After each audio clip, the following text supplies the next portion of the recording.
এই সময়ছোৱাত নিৰ্বাচন কেন্দ্ৰিক ৰাজনীতি কেন্দ্ৰিক তাৰ মাজতে দুটা খবৰ কাইলৈ কচুতলিত সোণাপুৰৰ ওচৰত পুনৰ উচ্ছেদ হ'ব উচ্ছেদক লৈ যথেষ্ট বিতৰ্ক হৈছিল চৰ্চা হৈছিলে আৰু ন্যায়ালয়ৰ নিৰ্দেশ দিছিলে ন্যায়ালয়ৰ নিৰ্দেশৰ পাছত কাইলৈ পুনৰ কচুতলিত উচ্ছেদ হ'ব আৰু ই যথেষ্ট ৰাজনৈতিক তাৎপৰ্য বহন কৰিছে প্ৰথম কথাটো হৈছে যে জনজাতীয় বেল্ট ব্লক এলেকাত এই বেদখল হৈছিল এই বেদখলকাৰীসকলৰ উচ্ছেদ অভিযান দ্বিতীয় আছিল যে তাত ব্ৰিটিছৰ দিনৰে পৰা বা ভাৰতৰ স্বাধীনতাৰ সময়ৰ পৰা বা বেল্ট ডিক্লেয়াৰ কৰা আগৰে পৰা কিছু লোক তাত আছিলে আৰু সেই লোকসকল জনজাতীয় নহয় তেওঁলোকৰ কি হ'ব তৃতীয় আছিল যে বিভিন্ন ধৰণৰ নথিপত্ৰ জালিয়াতিৰ পিছত একাংশ লোকে তেওঁলোকৰ সম্পত্তি তাত অধিকাৰ সাব্যস্ত কৰিবলৈ চেষ্টা কৰিছিল তেওঁলোকৰ নামো বিভিন্ন ৰাজহ বিভাগৰ নথিপত্ৰত আছে তেওঁলোকৰ কি হ'ব সেইটো এটা কাইলৈ গোৱালপাৰা জিলাতো কাইলৈ এক গুৰুত্বপূৰ্ণ উচ্ছেদ চলাব উচ্ছেদৰ ৰাজনীতিৰে চৰকাৰ আগবাঢ়িব বিচাৰিছে নেকি বা ভাৰতীয় জনতা পাৰ্টিৰ উচ্ছেদৰ কি প্ৰভাৱ পৰিব কংগ্ৰেছে কেনেধৰণে এই বিষয়টো আগবঢ়াই লৈ যাব পাৰিব কাৰণ ইয়াৰ আগতে আমি দেখিলোঁ দুইটাতেই কংগ্ৰেছৰ বিৰুদ্ধে শক্তিশালী হৈছিল যে কংগ্ৰেছে খিলঞ্জীয়া বিৰোধী জনজাতি বেল্টত বেদখলক উৎসাহিত কৰিছে এনেকুৱা ধৰণৰ বিষয় চৰ্চালৈ আহিছিল গতিকে এই বিষয়টো চৰ্চা কৰি মোৰ সৈতে প্ৰণৱজ্যোতি লহৰ ডাঙৰীয়া আছে বিজেপিৰ মুখপাত্ৰ স্বাগতম জনাইছোঁ গোপাল শৰ্মা ডাঙৰীয়া আছে কংগ্ৰেছৰ মুখপাত্ৰ স্বাগতম জনাইছোঁ মোৰ সৈতে সংযুক্ত হৈছে ভাৰতীয় জনতা পাৰ্টিৰ বিধায়ক চক্ৰধৰ গগৈ ডাঙৰীয়া সংযুক্ত হৈছে স্বাগতম জনাইছোঁ মোৰ সৈতে ডক্টৰ প্ৰদ্যুন্ন গোস্বামী বিশ্লেষক সংযুক্ত হৈছে ডক্টৰ গোস্বামী স্বাগতম জনাইছোঁ কংগ্ৰেছৰ প্ৰাক্তন বিধায়ক ৰাজু চাও ডাঙৰীয়া আছে মোৰ সৈতে ৰাজু চাও ডাঙৰীয়া আপোনাকো স্বাগতম জনাইছোঁ আৰু মেহদী হাছান খান AIDFৰ যুৱ মৰ্চাৰ সভাপতি স্বাগতম জনাইছোঁ আপোনাকো আৰু আমি অনুষ্ঠান আৰম্ভ কৰিব বিচাৰিছোঁ মই পোনে প্ৰথমতে প্ৰদ্যুন্ন ওচৰলৈ গৈছোঁ ডক্টৰ প্ৰদ্যুন্ন গোস্বামী এটা গুৰুত্বপূৰ্ণ বিষয় উচ্ছেদৰ ৰাজনীতি আৰু যি দেখা গৈছে যে এই বিষয়টোক লৈয়ে বিজেপিয়ে অহা নিৰ্বাচন পৰ্যন্ত ৰাজনীতি আগবঢ়াই লৈ যাব এইটো প্ৰায় নিশ্চিত হৈছে আৰু সদস্য ভৰ্তি অভিযানো চলাইছে সদস্য ভৰ্তি অভিযানত দেখা গৈছে জালুকবাৰী জাগিৰোড যি নলবাৰী ইত্যাদিত যথেষ্ট সদস্য ভৰ্তি হৈছে উজনি অসমৰ বহুকেইটা সমষ্টিত বিশেষত যোৰহাট লোকসভা সমষ্টিত লোকসভা নিৰ্বাচনৰ যি ফলাফল আছিল সেই ধৰণৰে এটা যোৰহাটত কিছু কম হৈছে এনেকৈ কেইবাটাও সমষ্টিত কম হৈছে গতিকে এই ছবিখন হয়তো আৰু কেইদিনমানৰ পাছত স্পষ্ট হ'ব ডক্টৰ প্ৰদ্যুন্ন গোস্বামী ধন্যবাদ পৰাগদা মানে বিষয়টো বৰ্তমান ৰাজনীতিকেন্দ্ৰিক হ'লেও বিষয়টো এক অন্যতম সামাজিক মানে ব্যাখ্যা বহন কৰিছে সামাজিক ব্যাখ্যা এই কাৰণে বহন কৰিছে যে এটা ৰাজনীতি উচ্ছেদক লৈ হৈছে নে উচ্ছেদে ৰাজনীতিক এটা প্ৰশ্ৰয় দিছে এই প্ৰশ্নটো আজি কিছুদিনৰ পৰা উল্লেখ মানে আমি আলোচনা বিষয় কৰি আছোঁ এটা প্ৰথম কথাটো হ'ল যে উচ্ছেদটো হোৱাটো এক মানে বেদখল যেতিয়া হয় বেদখল বোলা বস্তুটো কোনো কাৰণতে প্ৰশ্ৰয় দিব পৰা এক বিষয় নহয় যে যিয়ে বেদখল নকৰক কিয় বেদখলটোক কেতিয়াও আমি গ্ৰহণযোগ্য বুলি ক'ব নোৱাৰোঁ আৰু সেই বেদখলক উচ্ছেদ কৰাটো অত্যন্ত প্ৰয়োজনীয় কিন্তু প্ৰশ্নটো হ'ল যে সেই বেদখল প্ৰকৃততে বেদখল নে ম্যাদী পট্টা থকা মানুহকো বেদখল মানে উচ্ছেদিত কৰি এক বেলেগ ধৰণৰ পৰিৱেশৰ পৰিস্থিতি সূচনা কৰিব বিচাৰিছে এইটো এটা আটাইতকৈ চিন্তনীয় কথা কিন্তু আমি যিকেইটা অঞ্চলত গৰুকুটিৰ কথাই কওক আপুনি বা আপুনি সোণাপুৰত হৈ থকা উচ্ছেদৰ কথাই কওক সেই সময়ত কিছুমান ভিজুৱেলছ যেতিয়া আমি দেখিছিলোঁ যে সোণাপুৰত আপোনাৰ উচ্ছেদ হৈ থকা সময়ত এজন ব্যক্তিয়ে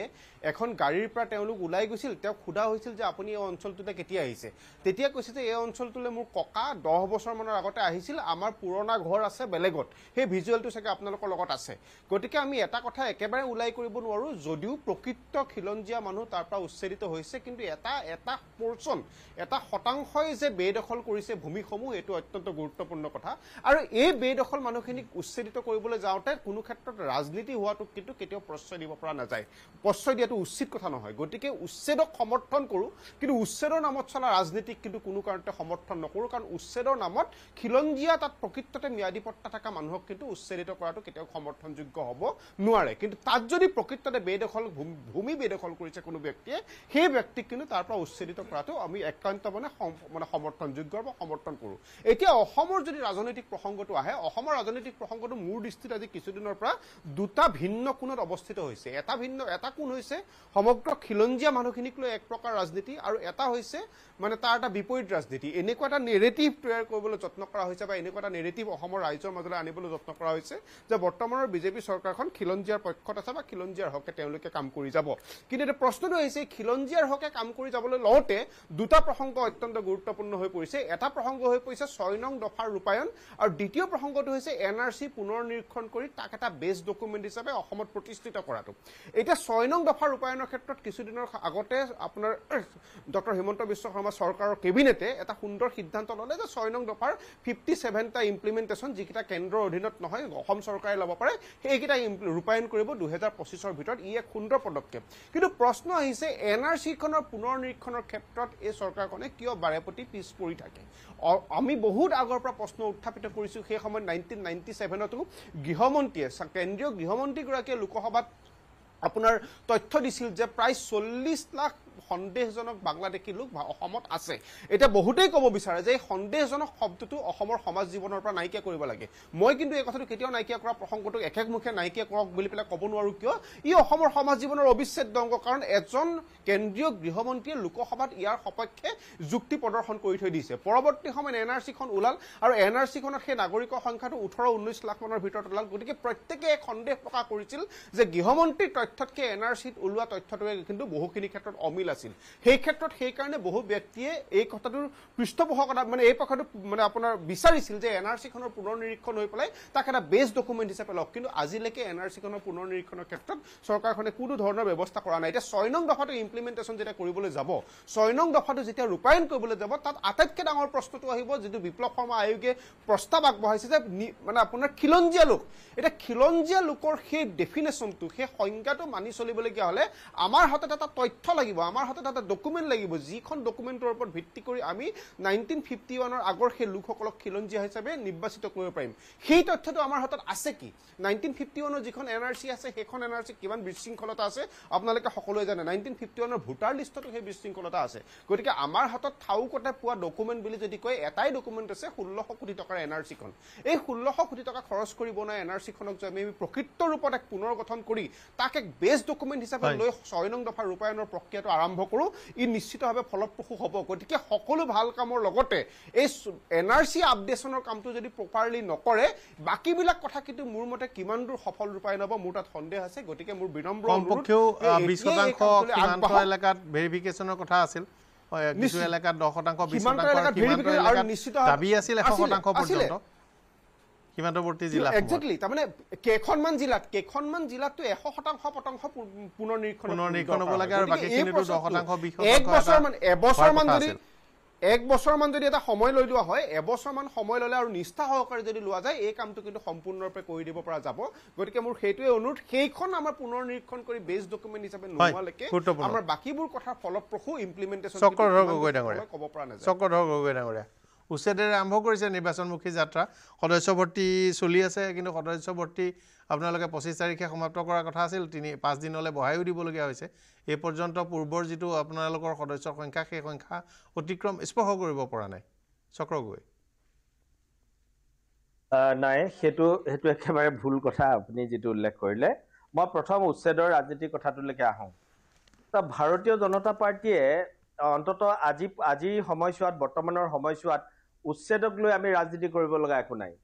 কাৰণ উচ্ছেদক লৈ আমি ৰাজনীতি নকৰোঁ আমি যদি ৰাজনীতি কৰিব লগা আছে উন্নয়নক লৈ ৰাজনীতি কৰিম যোৱা 10টা বছৰ প্ৰায় আপোনাৰ 10 বছৰ ঠিক নহলেও 5 বছৰ পাছে আপোনাৰ এফালে 4 বছৰ 3 বছৰ ধৰক পাছে 8টা বছৰ আমি কিন্তু উন্নয়নৰ ৰাজনীতিত আছো কোনো ধৰণৰ উন্নয়নৰ মানে উচ্ছেদৰ ৰাজনীতিত নাই আপোনালোকে যেটো কথা অৱগত কৰিলে মাত্ৰ উচ্ছেদৰ ৰাজনীতিৰে আমি আগবাঢ়িছো নেকি এই কথাটো মই বিৰোধিতা কৰো কাৰণ এই উচ্ছেদ কৰাটোত আমাৰ ইয়াত ৰাজনীতি একো গুন্ধেই নাই ইয়াত স্বদেশ আৰু স্বজাতিৰ কথা আছে জাতি মাটি ভেটিৰ কথা আছে অসমীয়া খিলঞ্জীয়াৰ ৰক্ষা কৱচৰ কথা আছে ইয়াত খিলঞ্জীয়া যিসকল আমাৰ ট্ৰাইবেল বেল্ট এণ্ড ব্লক এইবিলাকক ৰক্ষা কৰাৰ কথা ইয়াত স্বাৰ্থৰ কথা আছে গতিকে তাত ৰাজনীতি কথাটোক আহিল ক'ত যুগ ধৰি কংগ্ৰেছে এইখন অসমত শাসন কৰিলে তেওঁলোকে কোনো ধৰণৰ বিদেশী বিতৰণ কৰাৰ কোনো ব্যৱস্থা নললে তেওঁলোকৰ দিনত কৰবাত যদি আপোনাৰ উচ্ছেদ কৰা হৈছিল অসমৰ ট্ৰাইবেল জনজাতীয় যিসকল লোক আছিল সেইবিলাকক তেওঁলোকে উচ্ছেদ কৰিছিলে কোনো সন্দেহযুক্ত বাংলাদেশী বা মিয়া অধ্যুষিত এলেকাত তেওঁলোকে কৰিবৰ কাৰণে সাহ কৰা নাছিলে এইখনে অসমৰ প্ৰথমখন চৰকাৰ ডক্টৰ হিমন্ত বিশ্ব শৰ্মা নেতৃত্বাধীন এইখন চৰকাৰৰ দিনত এই যিবিলাক খিলঞ্জীয়াৰ বিপৰীতে অনা অসমীয়া যিখিনি বাহিৰা যিখিনি মানুহক ইতিমধ্যে বহিৰাগত বুলি কোৱা হৈছে বা সন্দেহযুক্ত বুলি কোৱা হৈছে এই মিয়াসকলক উচ্ছেদ কৰিবৰ কাৰণে এখন চৰকাৰ কঠোৰ পদক্ষেপ গ্ৰহণ কৰিছে আৰু সেইকাৰণে আমি ইয়াক ৰাজনীতিৰ লগত নাই যদি ভাৰতীয় জনতা পাৰ্টিয়ে কিবা কাৰণত চৰকাৰটো নাথাকে সেইটোতো আমাৰ সন্দেহ কৰিব লগা নাই কিন্তু আমি চৰকাৰত থাকো বা নাথাকো অসম জীয়াই থাকিব লাগিব, অসমীয়া সত্তাটো জীয়াই থাকিব লাগিব, খিলঞ্জীয়া সত্তাটো জীয়াই থাকিব লাগিব। সেইকাৰণে আমি উচ্ছেদক লৈ ৰাজনীতি কৰিব নোখোজো। আমি ৰাজনীতি কৰিম উন্নয়নক লৈ কৰিম, আৰু উন্নয়নক লৈ কৰিছো কাৰণে আজি তাৰিখতে আমাৰ ভাৰতীয় জনতা পাৰ্টিৰ প্ৰায় 38 লাখ, আজি আপুনি আৰু 8:30 বজাত দেখিব 38 লাখ মানুহে আমাৰ ঘোষণা হৈ যাব। এতিয়া 38 লাখ মান মানুহে আজি যোগদান কৰাৰ গোটেই হেৰিকে সদস্যভুক্ত হোৱা তথ্য আপোনাক আমি দিব পাৰিম। কালিলৈকে 35,76,000 হৈ আছিলে, আজি প্ৰায় 1.5-2 লাখটা আমাৰ তাত প্লাছ হৈ যাবগৈ। গতিকে এনেধৰণে আমাৰ ভাৰতীয় জনতা পাৰ্টিৰ সদস্যভুক্ত অভিযান চলি গৈ আছে, ভৱিষ্যতে চলি গৈ থাকিব। আৰু অসমত আমি 4 কোটি লৈছো, ইতিমধ্যে 2 কৰোৰ পাৰ হৈ গুচিয়ে গ'লগৈ,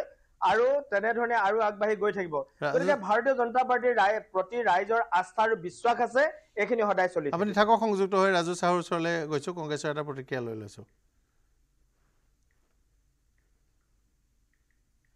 ৰাজু চাহু ডাঙৰীয়া শুনি আছে? সংযোগ স্থাপনত কিছু সমস্যা হৈছে চাগৈ। হয়, গোপাল শৰ্মা ডাঙৰীয়া, একেটাই বিষয়, আপোনাৰ প্ৰতিক্ৰিয়া লৈ লৈছোঁ। নাই, এতিয়া কথা হৈছে কি, তেখেতসকলে খিলঞ্জীয়াৰ স্বাৰ্থত মাতি গৈছে, কাম কৰি গৈছে, সদস্য সংখ্যা কমি গৈছে।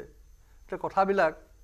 এতিয়া মিকিৰ বামুণী গ্ৰান্তত কাক উচ্ছেদ কৰিলে? মিজোৰামত সেই যিকেইজন পুলিচ বিষয়াই ত্যাগ কৰিছিলে, বলিদান দিছিলে, এই ৰাজ্যৰ ওচৰ চুবুৰীয়া ৰাজ্যৰ এনক্ৰ'চ কৰা মাটিবিলাক এই চৰকাৰে কেতিয়া ঘূৰাই আনিব? গতিকে এই বিভিন্ন প্ৰশ্নই, বিভিন্ন সমস্যাই আগুৰি ধৰা ভাৰতীয় জনতা পাৰ্টিৰ আজি তেওঁলোক চিন্তিত হৈছে। তেওঁলোকৰ সদস্য সংখ্যা কমিছে। তেওঁলোকে যিটো হাৰত, অকল ইয়াত বুলিয়েই নহয়, আপুনি চাব, আপুনি মহাৰাষ্ট্ৰত চাওক, আপোনাৰ হাৰিয়ানাত চাওক, চাৰিওফালে তেওঁলোকৰ সাংসদ, বিধায়ক, তেওঁলোকৰ দল ত্যাগ কৰি ভাৰতীয় জাতীয় কংগ্ৰেছ দললৈ আহি সোঁত বৈছে। এইবিলাক স্বাভাৱিক এটা কথা। তেওঁলোকে ৰাইজৰ যিটো আপোনাৰ ছাৰ্ভিচ দিবলৈ সমৰ্থ হৈছেনে? বিভাজনৰ ৰাজনীতি কিমান দিন কৰিব? মিকিৰ বামুণী গ্ৰান্তৰ সেই মানুহখিনি কোন আছিল? আৰু য'ত আপোনাৰ চিলেক্টিভ যিটো উচ্ছেদ হৈছে, বেল্ট এণ্ড ব্লক কোনে ক্ৰিয়েট কৰিছিলে? কংগ্ৰেছৰ অন্তত কংগ্ৰেছ চৰকাৰে কৰিছিলে। ক'ৰবাত যদি আপোনাৰ এনক্ৰ'চ হৈছে, কংগ্ৰেছে সদায় সেই উচ্ছেদ, যিটো আপোনাৰ নীতি বহিৰ্ভূত আপোনাৰ উচ্ছেদৰ ক্ষেত্ৰত কংগ্ৰেছ কেতিয়াও সমৰ্থন, কোনো বস্তুকে আইনৰ ভিতৰত, গণ্ডিৰ ভিতৰত যিবিলাক কামেই চৰকাৰে কৰিছে, কংগ্ৰেছ চৰকাৰে সদায় সহযোগ কৰি আহিছে। কাৰণ ৰাইজৰ স্বাৰ্থত এই চৰকাৰখনৰ মূল কামটোহে হ'ল ৰাইজৰ স্বাৰ্থত। যদি ৰাইজৰ স্বাৰ্থত যদি কাম কৰে, তেনেহ'লে ইয়াক অপ'জ কৰাৰ কিবা যেন কাৰণ থাকিব পাৰে। গতিকে আজি তেখেতে বিধায়ক মহোদয়ে তেখেতে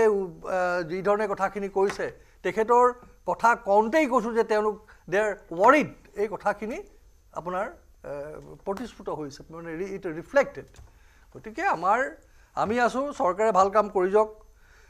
খিলঞ্জীয়াৰ কথা কৈছে, অসমৰ ৰাইজৰ কথা কৈছে, গতিকে অসমীয়া ৰাইজৰ কথা কামত তেওঁলোকে আগবাঢ়ক, আছোঁ। আৰু কিন্তু যিটো আপোনাৰ সংবিধানে নকয়, যিটো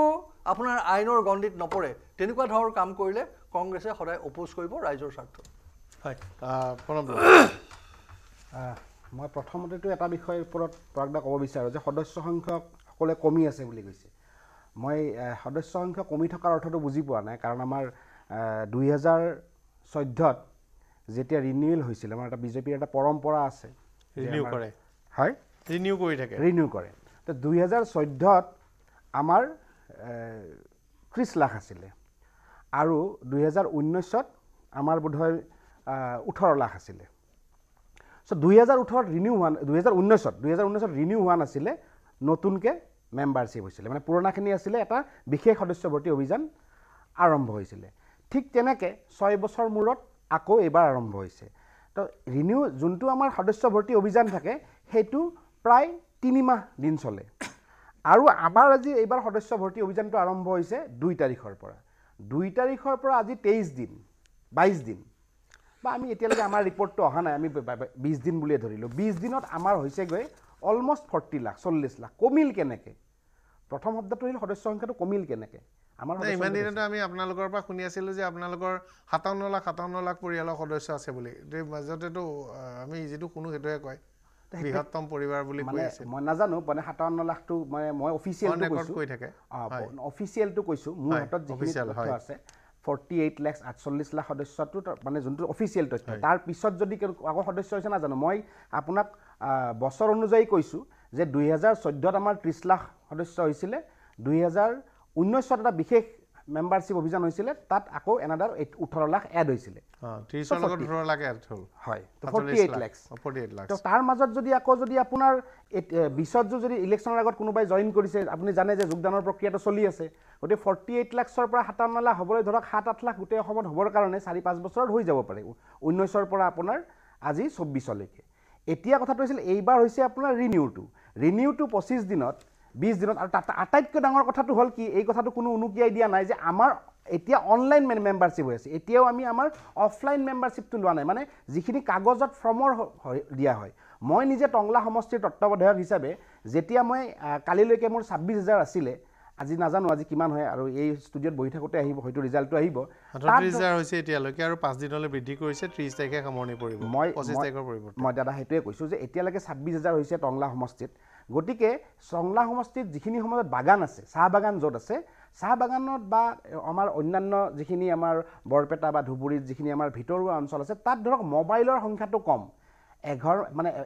এনেকুৱা হয় পৰিয়ালত গোটেইকেইটাই মানুহে বিজেপিৰ সাপোৰ্টাৰ কিন্তু মোবাইল এটাই আছে এটা মোবাইলত এজনে ৰেজিষ্টাৰ হয় এক্স্যাক্টলি মই হেতুৱে কৈছো যে আমাৰ কেন্দ্ৰৰ পৰা এটা নিৰ্দেশ দিয়া আছিল অফলাইন কৰিবৰ কাৰণে কিন্তু আমাৰ ভাৰতীয় জনতা পাৰ্টি অসম প্ৰদেশে এটা সিদ্ধান্ত ল'লে যে আমি আগতে অনলাইন কিমান হৈ চাওঁ আৰু আজিৰ দিনত আজি যদি 40 লাখ হয় এই 8 বজাত আমাৰ ৰিপৰ্ট আহিব তেতিয়া হলে মই আপোনাক কৈছো যে এই 40 লাখৰ 40 লাখে অনলাইন হয়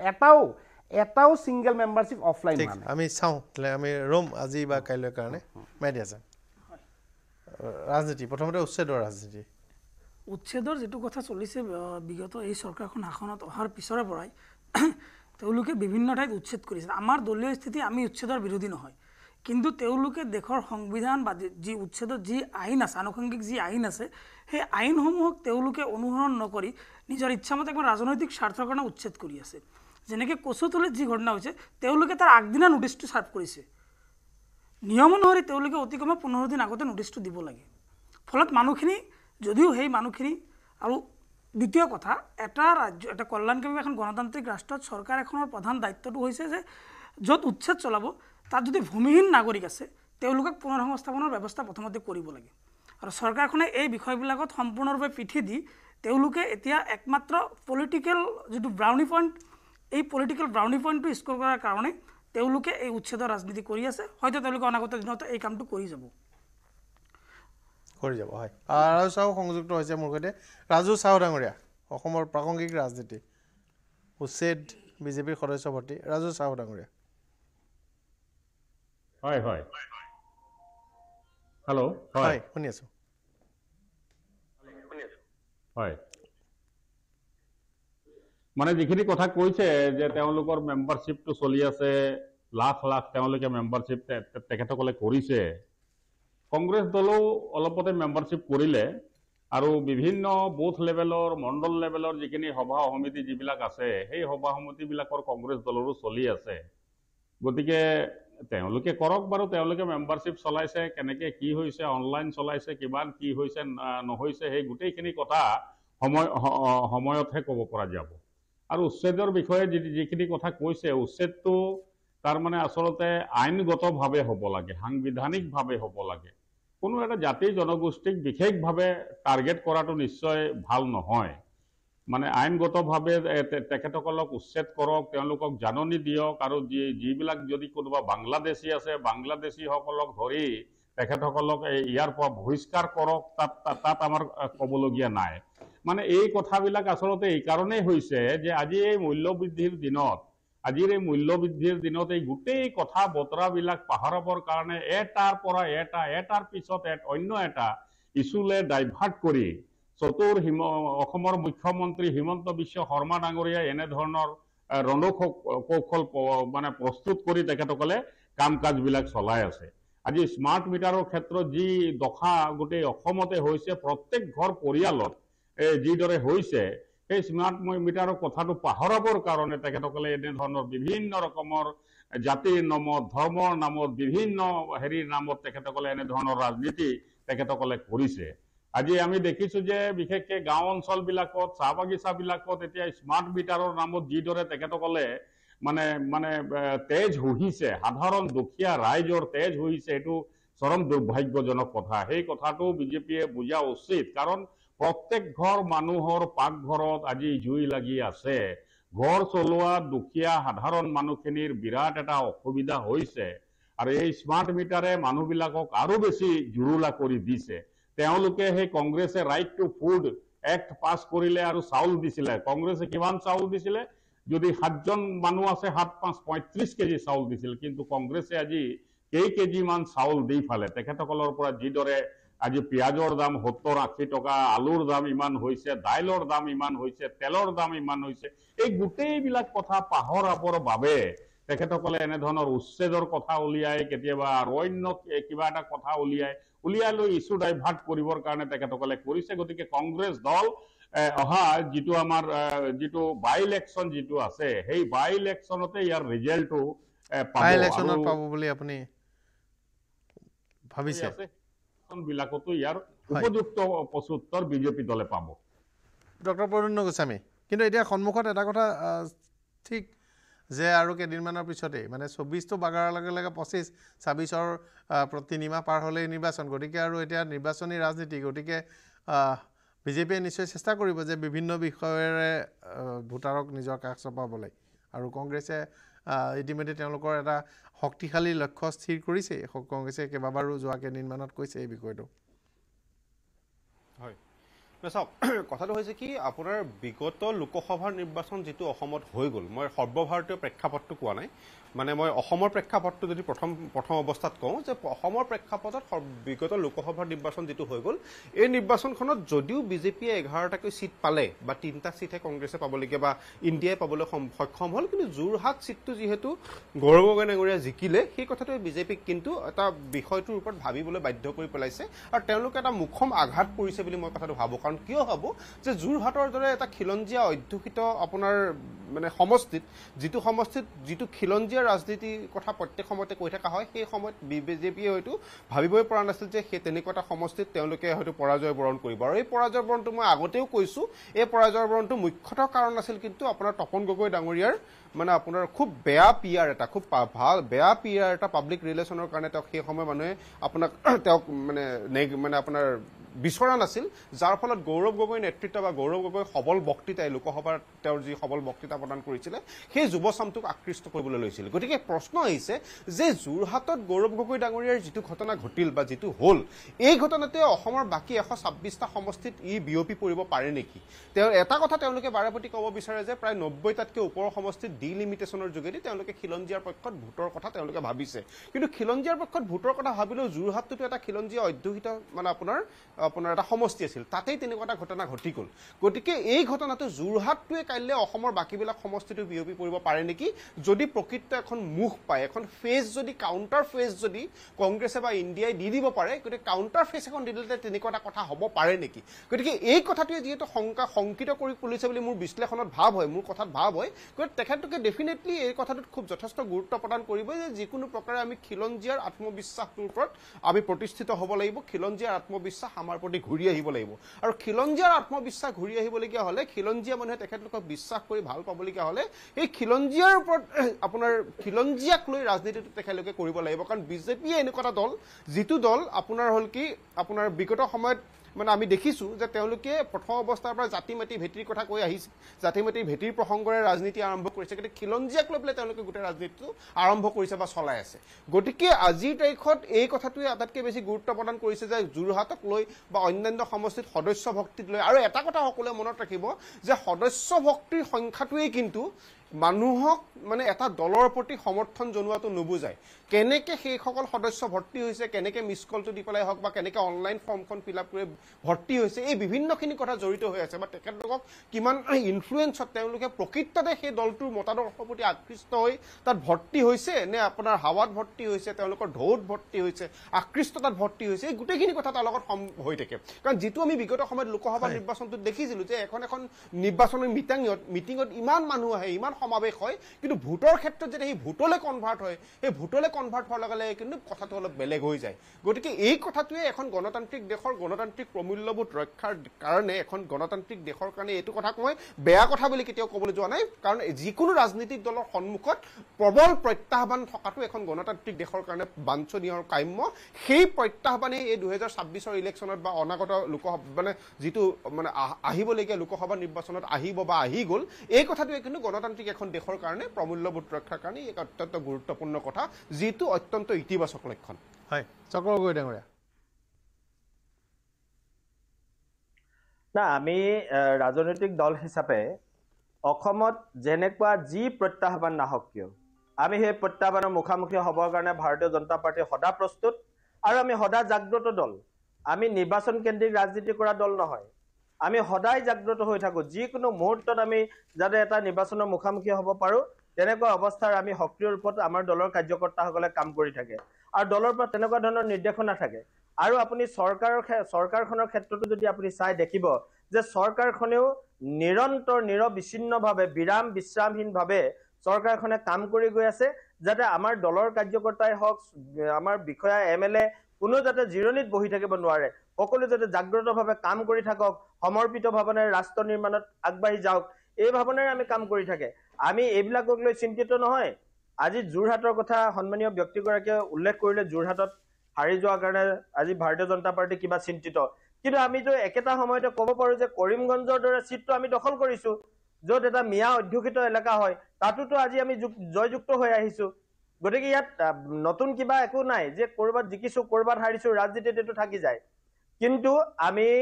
গৌৰৱ গগৈক লৈও চিন্তিত নহয় যোৰহাটক লৈও চিন্তিত নহয় আমি অসমৰ খিলঞ্জীয়া মানুহখিনিক লৈ চিন্তিত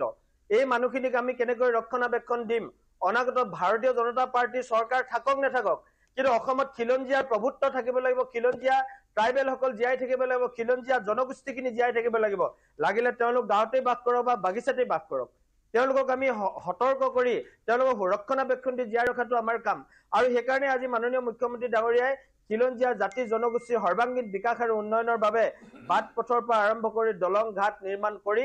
আৰু বাগিচাৰ শ্ৰমিকৰ পৰা গাঁৱৰ কৃষকলৈকে বিভিন্ন আঁচনি আমি প্ৰদান কৰিছো আৰু খিলঞ্জীয়াসকলক ৰক্ষণাবেক্ষণ দিবৰ কাৰণে আজি আমি কথা শুনিব লগা হৈছে আজি ৰাজু চাহু ডাঙৰীয়াই কৈছে যে তেওঁলোকে এটা বিশেষ জনগোষ্ঠীক আক্ৰমণ কৰিছে আজি অসমত আৰু ঢেৰ জনগোষ্ঠী আছে আজি আপোনালোকৰ এটা চাহ জনগোষ্ঠী এটা ডাঙৰ জাতি জনগোষ্ঠী এই জনগোষ্ঠীটোতো গৈ পেলাই কতো কোনো ধৰণৰ তেনেকুৱা বেদখল কৰাগৈ নাই তেখেতলোককতো আজি তেনেকুৱা আক্ৰমণৰ বলি হ'ব লগা হোৱা নাই কিন্তু আজি সন্দেহযুক্ত এই মিয়া মানুহখিনিক আজি কিয় কৰিব লগা হৈছে সিদিনা ইয়াৰ পৰা টালি টোপোলা বান্ধি সোণাপুৰৰ পৰা ঘূৰি যাওঁতে যেতিয়া টিভি ৰিপৰ্টাৰবিলাকে সুধিছিল যে আপোনালোক আহিছিল ক'ৰ পৰা কোনোবাই কৈছে মই বৰপেটাৰ পৰা আহিছিলো আজিৰ পৰা 10 বছৰ আগত কোনোবাই কৈছে মই দৰঙৰ পৰা আহিছিলো তাৰ মানে কি তেওঁলোকে এখন অসম ভূমিত ক'ৰবাত বাসস্থান লৈ আছে ইচ্ছাকৃতভাৱে তেওঁলোকৰ জনসংখ্যা বৃদ্ধি কৰি ইয়াত উজনি অসমখনকো দখল কৰিবৰ কাৰণে লাহে লাহে উজনিলৈ তেওঁলোকে ঢাপলি মেলিছে আৰু সেই নামনি অসমটো ইতিমধ্যে ল'লে মাননীয় মুখ্যমন্ত্ৰী ডাঙৰীয়া সদনৰ মজিয়াটো এবাৰ স্পষ্টভাৱে কৈছে যে নামনি অসমখন গুচি গ'লগৈ মিয়াৰ হাতত উজনি অসমখন বাকী আছে আৰু এই উজনি অসমখন আমি ৰাখিবৰ কাৰণে কিয় চেষ্টা নকৰিম সেয়া কংগ্ৰেছক সন্তুষ্ট কৰিবৰ কাৰণে আমি কাম কৰা নাই আমি অসমীয়া খিলঞ্জীয়া মানুহৰ স্বাৰ্থ ৰক্ষাৰ কাৰণে আমি কাম কৰি আছো তাক কংগ্ৰেছে আমাক ভাল পাওক বেয়া পাওক আমাৰ ইয়াত কোনো মতলব নাই আমাৰ কথা হ'ল যে খিলঞ্জীয়াক আমি ৰক্ষণাবেক্ষণ দিবই লাগিব আৰু খিলঞ্জীয়াৰ বাবে আমি সমৰ্পিত ভাৱনাৰে কাম কৰিম খিলঞ্জীয়াক ৰক্ষণাবেক্ষণৰ প্ৰসংগ বিজেপিৰ বিধায়কৰ বক্তব্য শুনিলে ৰাজু চাহু ডাঙৰীয়া নিশ্চয় খিলঞ্জীয়া মানে ভাৰতীয় সংবিধানে যিদৰে যি আইন আছে সেই আইন মতে আমি কাম কাজবিলাক কৰি যাব লাগিব বিশেষ কোনো জাতি ধৰ্ম জনগোষ্ঠীক আমি এনে ধৰণৰ কথাবিলাকত সাঙুৰি ল'ব নোৱাৰিব বিজেপিয়ে কেৱল মাত্ৰ নিজৰ ৰাজনৈতিক স্বাৰ্থত তেখেতসকলে এনে ধৰণৰ উচ্ছেদ অভিযানবিলাক চলাই আছে গৰুখুঁটিটো উচ্ছেদ কৰিলে অসমৰ বিভিন্ন জেগাত তেখেতসকলে উচ্ছেদ কৰিছে পৰৱৰ্তী সময়ত পৰৱৰ্তী সময়ত হাইকোৰ্টৰ নিৰ্দেশ মৰ্মে মহামান্য ন্যায়ালয়ৰ নিৰ্দেশ মৰ্মে তেখেতসকলে ক্ষতিপূৰণ দিবলগীয়া হৈছে, ভূমি আমন্ত্ৰণ দিবলগীয়া হৈছে। গতিকে এনে ধৰণৰ উচ্ছেদ হ'ব নালাগে। নটিচ দিয়ক, ভাৰতীয় সংবিধানৰ ভাৰতৰ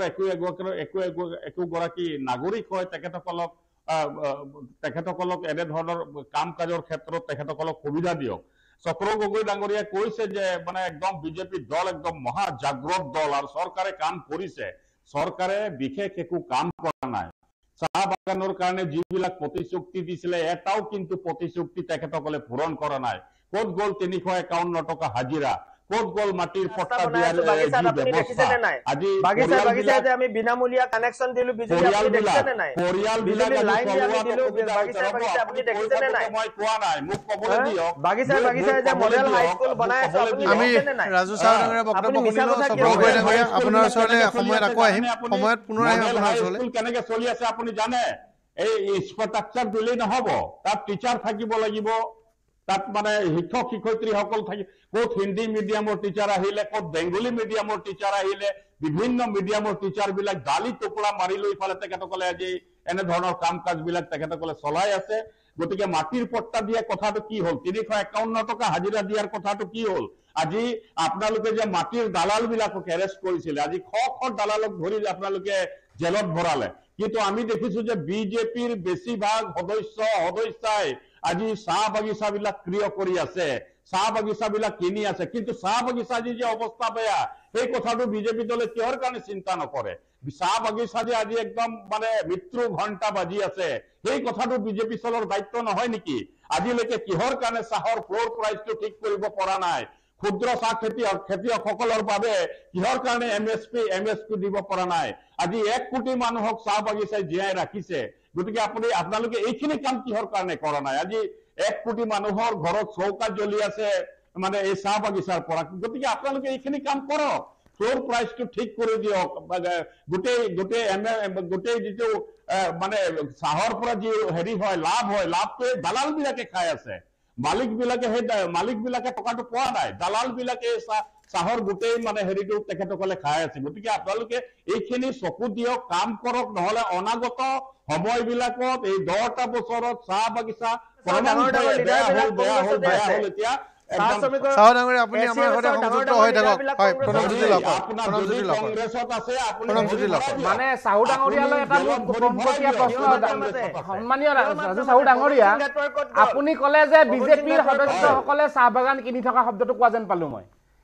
বিজেপিৰ সদস্যসকলে এইটো বিজেপিৰ সদস্যসকলে ক'ত চাহ বাগান যদি কোনোবা ব্যৱসায়ীয়ে কিনিছে আপুনি বেয়া পাইছে নেকি? অসমীয়া মানুহ এজনৰ যদি চাহ বাগান কিনিছে কোনোবাই, এইটো গৌৰৱৰ কথা। আৰু মেম্বাৰশ্বিপৰ যে কথাটো কৈছে, মেম্বাৰশ্বিপটো আপোনালোকেও কৰিছে, আমিও কৰিছো। এই শব্দটো যে ক'লে, মেম্বাৰশ্বিপটো আমি অনলাইন কৰিছো, আপোনালোকে অনলাইন কৰক। আপোনালোকৰ তাত এবাৰ মেম্বাৰশ্বিপ ল'লে আৰু কেতিয়াবা ৰিনিউ হয় জানো? ৰিনিউ কৰিব লাগে নে নালাগে? ৰিনিউ কৰিব লাগে নে নালাগে মই সুধিছো। কিন্তু আমাৰ ভাৰতীয় জনতা পাৰ্টি গণতান্ত্ৰিক দল, আমি প্ৰত্যেক 6 বছৰৰ মূৰে প্ৰতিজন ভাৰতীয় জনতা পাৰ্টিৰ কাৰ্যকৰ্তাক এইটো অধিকাৰ দিওঁ যে নিজৰ ইচ্ছা মতেৰে তেওঁ সদস্যপদ গ্ৰহণ কৰিব পাৰে। আপুনি অথনিৰ পৰা বিশেষ জাতি জনগোষ্ঠীৰ কথা ক'লে, আপুনি আৰম্ভণিৰ পৰা এতিয়ালৈকে অকল চাহ জনগোষ্ঠীৰ কথাই ক'লেচোন। আপুনি বড়ো সমাজৰ কথা নক'লে দেখোন, আপুনি ৰাভা জনগোষ্ঠীৰ কথা নক'লে দেখোন, আপুনি মিচিঙৰ কথা নক'লে দেখোন। আপুনি 1 কোটি কথাটো ক'লে, চাহ বাগানৰ কথাটো ক'লে। চাহ বাগানত ভাৰতীয় জনতা পাৰ্টি এতিয়ালৈকে কি দিছে সেইটো আপুনি জ্ঞাত নহয় নেকি? অসমৰ 70 বছৰ ৰাজত্ব কৰাৰ পিছত আপোনালোকে যিখিনি দিব নোৱাৰিলে, আমি এতিয়া সেইটো দিবলৈ চেষ্টা কৰাটো বেয়া হ'ল নেকি? আটাইতকৈ প্ৰব্লেমটো কি হ'ল জানে? মোৰ অসুবিধা আটাইতকৈ বেয়া কি লাগে জানে? মই এতিয়া এইখন টেবুলত কৈ আছো, আপোনাক কিবা এটা কৈ আছো, আপুনি বিজেপিক কিবা কিবি কৈ আছে, কালি পৰহি আকৌ আপুনি আহি পেলাই আমাৰ বিজেপিৰ মালাখন পিন্ধি দিব। এতিয়া মইতো আৰু মুকলি মূৰকে ক'ব নোৱাৰো। তাৰ পিছত যদি আপোনালোকক সুধো, আপুনি আকৌ নিমাত হৈ যায়। কেইবাজনো এনেকুৱা হৈ গৈছে, কেইবা ঠাইতে। সেইকাৰণে শুনক, এই সময় আহি আছে, 26লৈ বহুত দিন আছে, আপুনিও জানে নহয় জানো? গতিকে ইমানখিনি কৈ নাথাকিব। হঠাৎ কেতিয়াবা আকৌ বিজেপিৰ মাফলাৰখন ল'ব লাগিব, তেতিয়া আকৌ বিজেপি ভাল হৈ যাব। গতিকে বিজেপিক এনে হকে বিহকে গালি পাৰিব লাগে বুলি গালি নাপাৰিব। আমাৰ সন্মানীয় বিধায়ক চক্ৰধৰ গগৈ ডাঙৰীয়াই খুব সুন্দৰভাৱে কথাখিনি কৈছে যে তেখেতসকল জাগ্ৰত কিমান জাগ্ৰত আজি 12,600 চাকৰিৰ কাৰণে 32 লাখ এপ্লিকেশ্যন পৰিছে কিমান জাগ্ৰত আপোনালোক আজি আপোনাৰ বস্তুৰ দামে আপোনাৰ হাত পুৰি গৈছে গৃহিণীসকলে পাকঘৰলৈ গ'লে তেওঁলোকে মূৰ ঘূৰাই পৰে তেনেকুৱা এটা অৱস্থা আজি অৱস্থাৰ তাত সৃষ্টি হৈছে অসমত কিমান জাগ্ৰত আপোনালোকে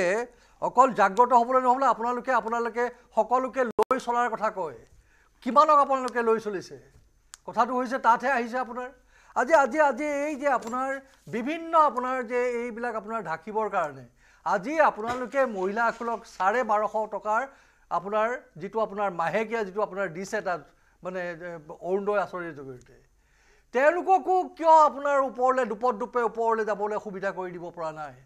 কিয় এগৰাকী বা দুগৰাকী বা তিনিগৰাকী মহিলাইহে অসমখনত উন্নতি কৰিব লগা হৈছে কিয় এই 1200 টকীয়া 1250 টকীয়া মহিলাখিনিক সেই সুবিধাটো কিয় দিয়া নাই আপোনালোকে গোটেই ভাৰতবৰ্ষতে চাওক 140 কোটি আপোনাৰ এই জনসাধাৰণৰ 81 কোটিক আপোনালোকে বিনামূলীয়া চাউল খুৱাই থাকিব লগা অৱস্থা হৈছে আৰু আপোনালোকে কৈছে যে ভাৰতীয় জনতা পাৰ্টিৰ দিনত আপোনালোকৰ উন্নয়ন হৈছে আপোনালোকে মোৰ বন্ধু ইয়াতে আপোনাৰ ভাৰতীয় জনতা পাৰ্টিৰ প্ৰতিনিধিগৰাকীয়ে কৈছে যে আপোনালোকৰ গণতান্ত্ৰিক দল কেইটা ইলেকশ্যনৰ কেইটা নিৰ্বাচনৰ জৰিয়তে আপোনালোকৰ সভাপতিক নিৰ্বাচিত কৰিছে গতিকে কথাবিলাক এনেকুৱা নহয় আপোনাৰ শুনক আপোনালোকে ৰাইজৰ স্বাৰ্থত কাম কৰি যাওক আপোনালোকে সদস্য ভৰ্তি চিন্তা কৰিব নালাগে মই গুৱাহাটী চিটি ডিষ্ট্ৰিক্ট কংগ্ৰেছ কমিটিৰ সভাপতি মই প্ৰত্যেকটো সমষ্টিত মই যেতিয়া গৈছোঁ এতিয়া প্ৰত্যেকটো আপোনাৰ ৱাৰ্ডত গৈছোঁ প্ৰত্যেকটো বুথ কমিটিবিলাকত যেতিয়া মই সোমাই পৰিছোঁ মই দেখিছোঁ যে মানুহ বাঢ়িব ধৰিছে মানুহ আহিছে আমি মাতি অনা মানুহবিলাক আহিছে কিয় ডেফিনেটলি আপোনালোকে মন কৰিব দেয়াৰ যে চেঞ্জ অকল যে অসমত সলনি হৈছে এইটো নহয় গোটেই সমগ্ৰ ভাৰতবৰ্ষত সলনি হৈছে আপোনালোকে চাৰিওফালে আজি আপোনালোকৰ কি হৈছে হাৰিয়ানাত আপোনালোকৰ অৱস্থা বেয়া কিহৰ কাৰণে কাৰণ আপোনালোকৰ চৰকাৰটো আপোনালোকেই আছিলে চৰকাৰ আপোনালোকৰ আছিলে আপোনালোকে শাসন কৰিছিলে আপোনালোকেই মানুহক গোটেইখিনি সা সুবিধা দিয়াৰ পাছতো আজি আপোনালোকে হাৰিয়ানাত কিয় চিন্তিত হ'ব লগা হৈছে আপোনালোকে আজি ওৱান নেশ্যন ওৱান ইলেকশ্যনৰ কথা কয় কিন্তু আপোনালোকে 4খন ষ্টেটত একেলগে নিৰ্বাচন পাতিবলৈ আপোনালোকৰ সামৰ্থ্য নাই আৰু আপোনালোকে কয় এখন দেশ আপোনালোকে চলাব পাৰিব কেনেকুৱা ধৰণৰ কথা কয় আপোনালোকে দুটা ফেজত আপোনালোকে ইলেকশ্যন পাতিব খুজিছে ওৱান নেশ্যন ওৱান ইলেকশ্যন আৰু যিটো ছেকেণ্ড ফেজৰ ইলেকশ্যনৰ কথা কৈছে তাত আপোনাৰ 30 লাখ আপোনাৰ জনপ্ৰতিনিধি তাত সাঙুৰ খাই আছে আপোনাৰ যিটো 100 দিনৰ পিছত যিটো আপোনাৰ নিৰ্বাচনৰ কথা কৈছে সেই নিৰ্বাচনৰ কাৰণে আপুনি ইৰেছো কৰিব নোৱাৰে ইভিএমৰ গতিকে আপুনি এটা বৃহৎ আপোনাৰ মানে ইভিএমৰ এটা প্ৰয়োজন হ'ব যিটো 3-4 বছৰলৈকে আপোনাৰ সময় লাগিব গতিকে আপোনালোকে অদ্ভুত কিছুমান কথা মানুহৰ মনত সোমোৱাই দিছে মানুহৰ মান ডাইভাৰ্ট কৰিব খুজিছে because you have fail complete ধন্যবাদ জনাইছোঁ আৰু এটা বিৰতি লৈছোঁ বিৰতিৰ পিছত ঘূৰি আহিম চৰ্চা বাৰ